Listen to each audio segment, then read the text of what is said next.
computer. Okay. All right, guys, welcome to the Etops lecture, which we're going to do real quick. This presentation, just for the record, just to caveat this lecture, is usually about 15 to 20 minutes, and then it's really easy concept. Why we do Etops ARCs? It has to do with FAA regulations, and then the whole rest of the class, I have you all pull out your charts, and then I give you a handy plotter. Put your pencil in a plotter, or what do you call those things? The circular things. Help me. Arc makers. Compasses. Thank you. I have several compasses in my office that I bring to class. We put our pencils in, we make our arcs, we label our arcs. It's like art class. Unfortunately for all of us this semester, we're gonna have to skip the fun part and just learn the regulations. Right before I started recording, I wanted to make another note for everybody who's not here live that due dates are on the schedule as a guideline. So the final exam is a hard due date. You got to be ready to input your numbers by that date. But your ETOPS or your ETP homework, I realize that this is difficult. I realize, especially if you don't have a printer, and it's due tonight, April 7th. So that's a guideline. It's a loose guideline. I would prefer that all of you get the right amount of help that you need. So if you haven't had time to go to office hours, I'm here live at noon every day. Michaela is pretty much available anytime, 24/7, and she's actually running a live office hour, I believe, tonight at 4 p.m. So plenty of help to be had. You just have to seek it. And I have a cell phone, so I can help you. If you get dug in and you use the ETP lab PowerPoint and you fill in the proper numbers and you plug them into the formula, then it's going to be magical. You're going to be like, oh my gosh, I actually know how to do this. So long story short, deadlines are now really flexible except for project 2. And even that, if you cannot do it, you cannot make it happen on that date, I will schedule you a time to do it. The only real true hard limitation that I have is that the university expects me to record final grades, and I believe that deadline for me personally is April 27th. Got it? Okay. So if I can't record your final grade, obviously you can't pass the class.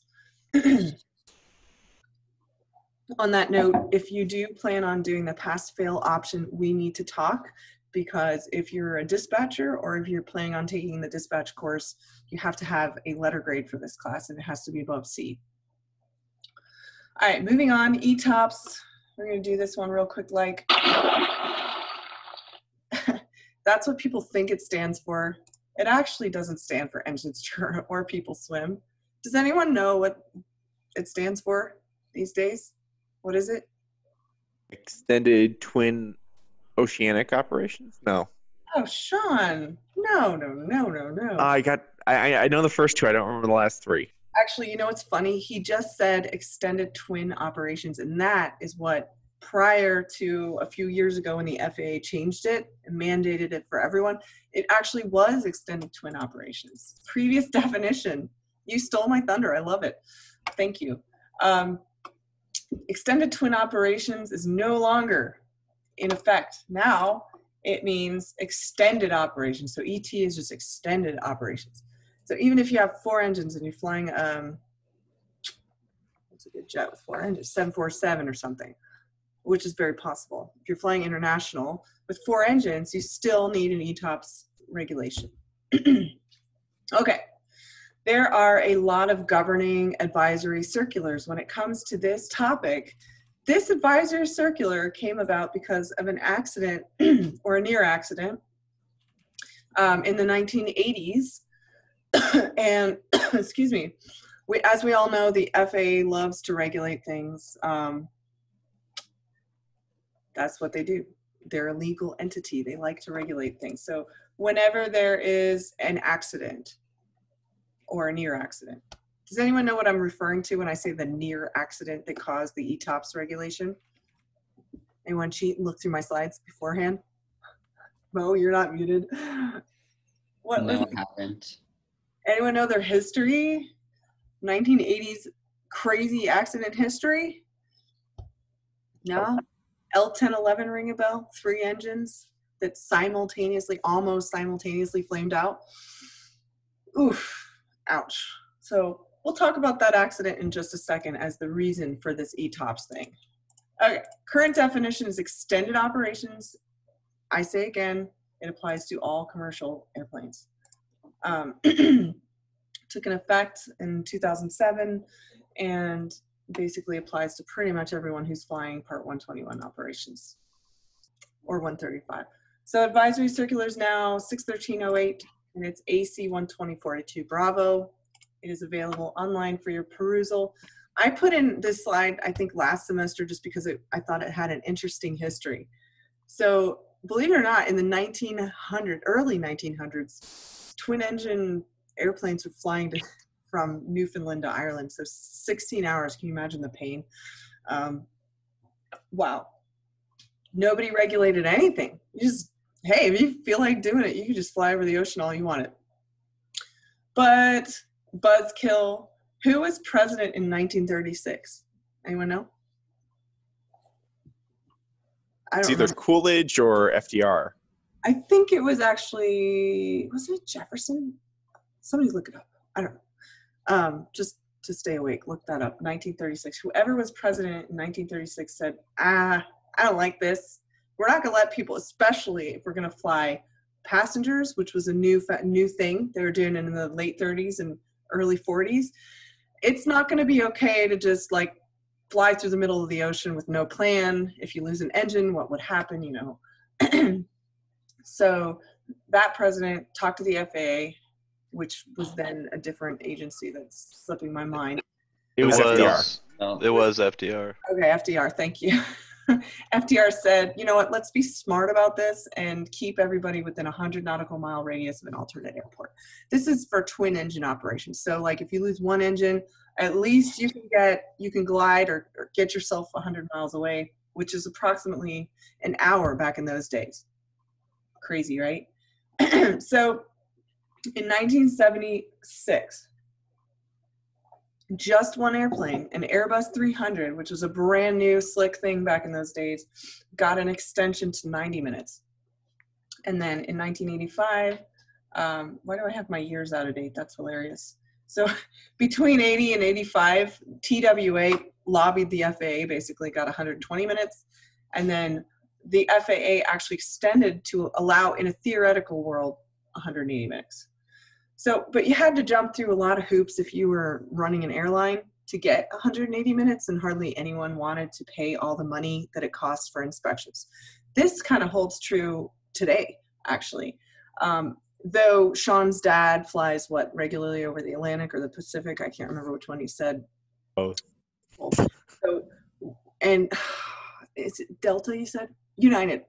Yeah, United. Okay, so though United could theoretically quite easily get a 240 minutes Etops, they typically don't.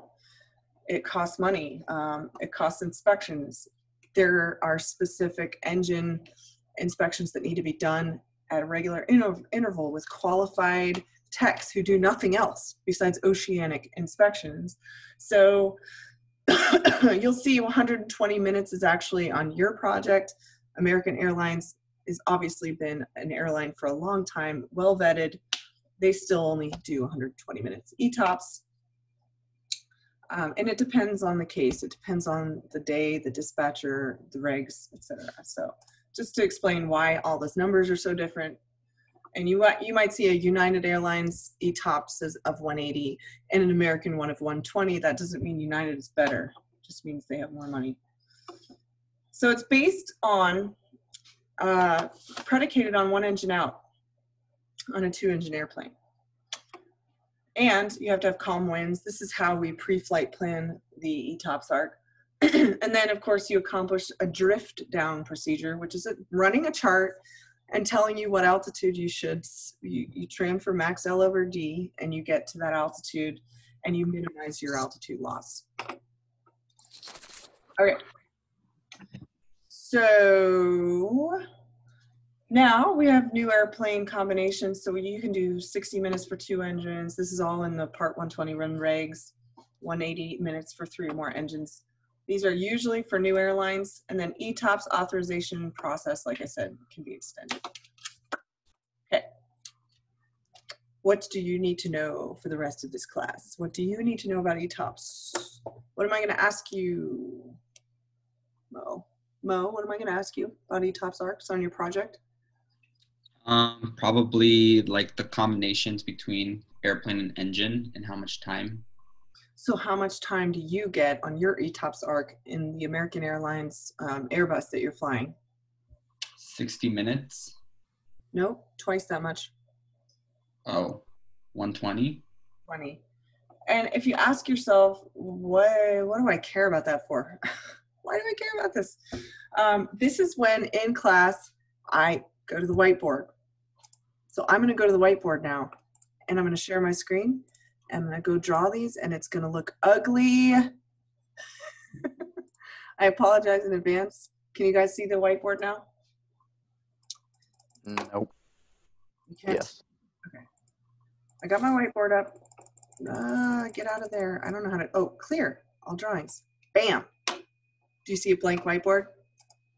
Yes. Yes. Okay. Here's, say, Stevensville. All right. Down here in the middle of the ocean is Lajes, which is on the Azores. I told you about my story getting stuck there, right? And then here's Porto. Okay. Porto is in Portugal. So obviously here's Europe. We're trying to go to Heathrow, which is here, but Portugal's here. Okay. This is called LPPR. Oh gosh, I screwed that up. That's okay. LPLA. These are the identifiers. ICAO identifiers. Okay. And then CYJ.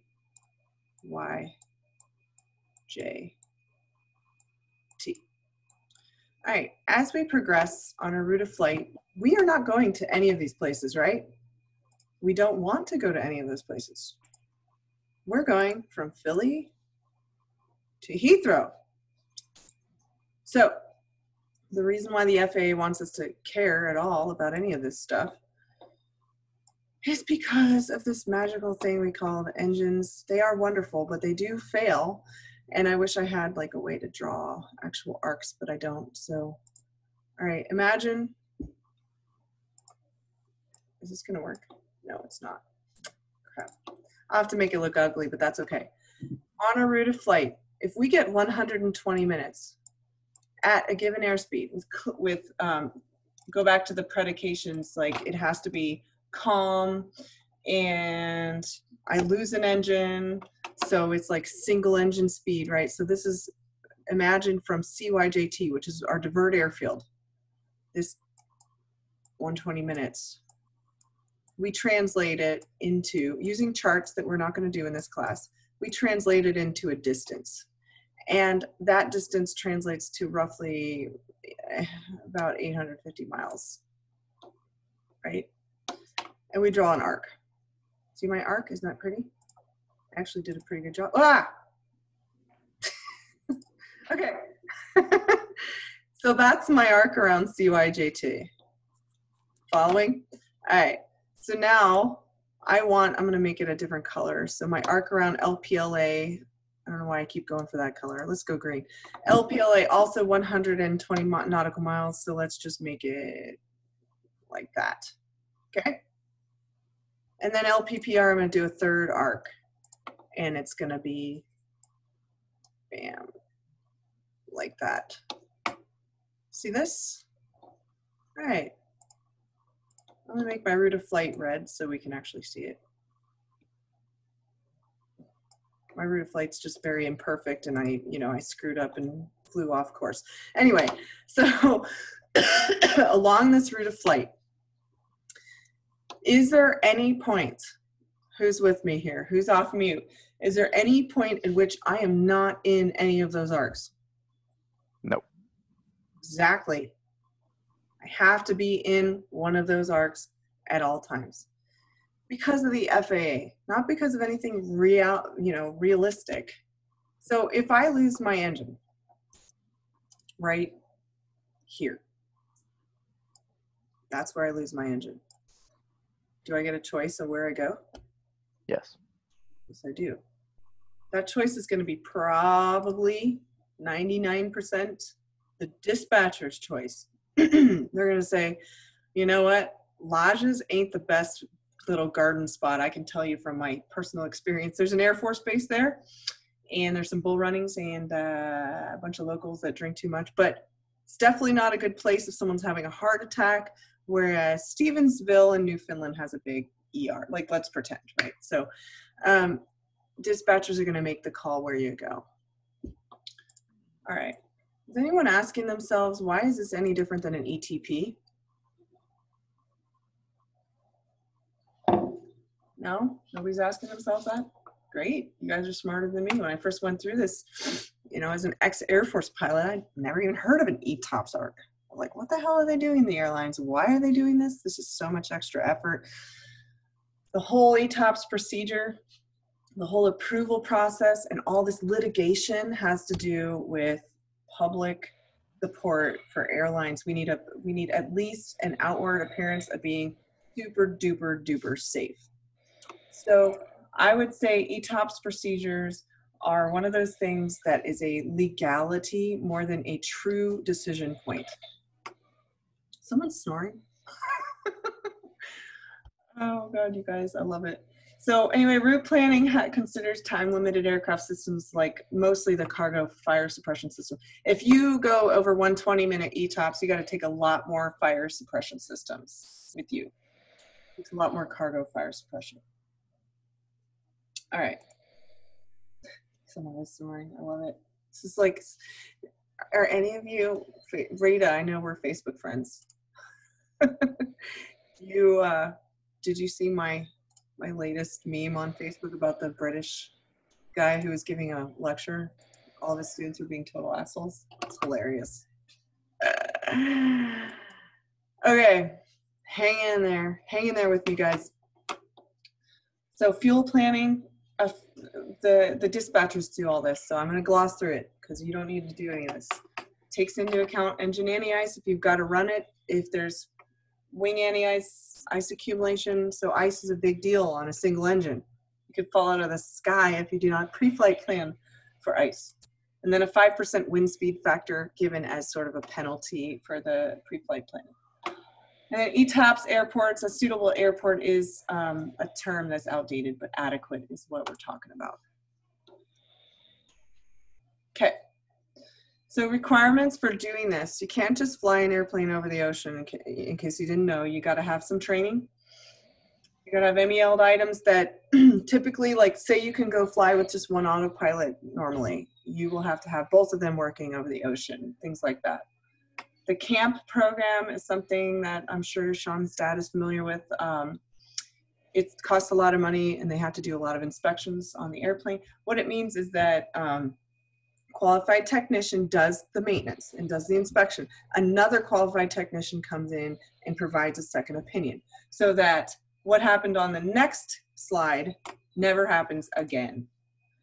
So a technician replaced the O-rings in the engines, the oil O-rings, and actually just failed to reinstall them, or they were upside down, one of the two. I'd have to read the accident investigation again, but if you're curious, here's the accident investigation. All three of the engines were incorrect. Obviously, no O-rings or upside down, and they were leaking when they took off. They ran for approximately, I want to say 30 minutes or so. They were on their way to the Bahamas, and one engine failed, then the other engine failed, then a third started to fail. They were all flamed out. They got the one restarted, ended up landing safely. But what it highlighted was a lack of oversight when it comes to overwater flights. So the FAA decided to litigate it. There you go. So alternate planning is something that also is very important to remember when you fly in overwater. And then ETOPS planning for our project is approximately 850 nautical miles. Here's an example of a great circle route versus an ETOPS route. So hang on. Hey, James. I think. What's up? Are you snoring? I see you snoring. Someone's snoring.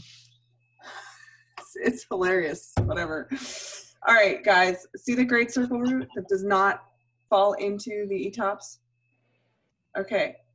It's going to cost more money because it's going to cost more fuel to fly an Etops route. This is why airlines hate it, but it is a fact of life because of regulation. These are distances. This is this is how dispatchers come up with how big those arcs are. Questions? This is United a long time ago, April 02. Still holds true. So plotting the Etops arc is something that I would basically do for the rest of the class with you guys. This is the old project. It shows you how to do Etops arcs properly. Now, when you go to an airline and you get hired, you're gonna get issued a chart that has Etops arcs pre-planned on it. But at least now you understand the advisory circulars and the regulations behind them. You're not just blindly going, oh, Etops arcs, what the hell does that mean? Now you know. If your route of flight does not go through all 3 of those arcs, the dispatcher who plans your route of flight has to adjust your route of flight so that it does. Okay? And then, excuse me, emergency procedures. Remember on your Atlantic orientation chart homework, you had to give me the NAT track procedure, what you do in the event of an emergency. All of these things play in when you lose an engine, in addition to which Etops arc are we at. Are we past the ETP? Those decisions. Here's a drift down chart for y'all. Your gross weight at the start of the drift down is important. Temperature deviation. It says 31.3. In actuality, on long range cruises, you want to stay out of this buffet box, which is where you're going to stall. So you need to actually descend on this day when you're 380,000 pounds, you would descend to 25,000, not 31.3. Even though the chart says it, many airline pilots have told me that the chart may say one thing, but you want to take it down 1 notch. Make sure you do not stall. Especially when your passengers are already keyed up, you've already lost an engine, you've already declared an emergency, you're on a divert. The last thing you want to do is stall. That would ruin everyone's day. So unshaded boxes have a 1.3 G maneuver capability, and you can go to 40-degree banks in still air without encountering a stall buffet. That's considering a perfect universe where air is still. Most airline pilots will tell you to be really conservative when it comes to this because you do not want to be stalling. Here's an example of something I used to make you do on the project, but you guys are not going to have to. Not to tune it out because your future instructors may very well expect you to figure it out. If the engine fails there, you go declare an emergency, obviously offset the track if you're on the NAS tracks, descend to your drift down altitude. The first thing you're going to do is fly the airplane. So if you do have an engine failure, do the checklist, secure the engine, talk to people with your intentions, and figure out where you're going. Okay. And this is all just stuff that's on the AT chart, talking about contingencies. Then old school way to do it without an FMS and a GPS was to actually plot it out and figure out a true course based on the winds. I know that sounds really far-fetched, but now we use GPS. Your instructor may expect you to know how to do it. Okay, I already showed you the buffet boxes. So in this case, say we're going to Keflavik, Iceland, which is a great place to go because there's, plenty of airplane facilities, gas, fuel, food. The passengers could probably get on a different airplane there. Draw yourself an initial true course, distance, figure out how long it's going to take. The length of time it takes is a really critical thing because you need to tell ATC when you're going to arrive because, hey, they may need to they need to roll every single fire truck they have, clear the runway, shut down the runway. It depends on your level of emergency. If you've just had an engine fire, you better believe they're going to shut down the runway. So give them a heads up. Hey, I'll be there in 110 minutes. Those things, I will tell you, calculating things like that on the fly is something that will hone your skills doing that now, and you will really thank yourself later for being able to have the situational awareness to do that. There's pictures of Keflavik. The end. So, everyone, questions about Etops, why we do it, what you need to put on your charts, anything like that? I think I've made it pretty clear that I don't care if you put, not that I don't care, I would love to be able to be with you and put Etops arcs on the chart, but they are not mandatory for this semester. There are, however, questions on the concept and questions on the briefing in the project. So feel free to get with me. Once again, just to repeat, because I know a lot of people, I say a lot of words. They're like, oh, words, words, words. But I am here at noon every single day of the week until the project is actually due. So use my office hours. Or if you're, scared in crowds, you don't want to sit with the rest of us, use me personally. I will set you up a special Zoom meeting and we can go over whatever you want to go over together. I'll do one-on-one, whatever you need. It'll cost you later bottles of wine, maybe a good whiskey, money. I'm just kidding. All right, I'm gonna stop recording now. If y'all don't have any questions. Peace. This is our last lecture and I'm almost sad. Wish I could be there with you. But all right.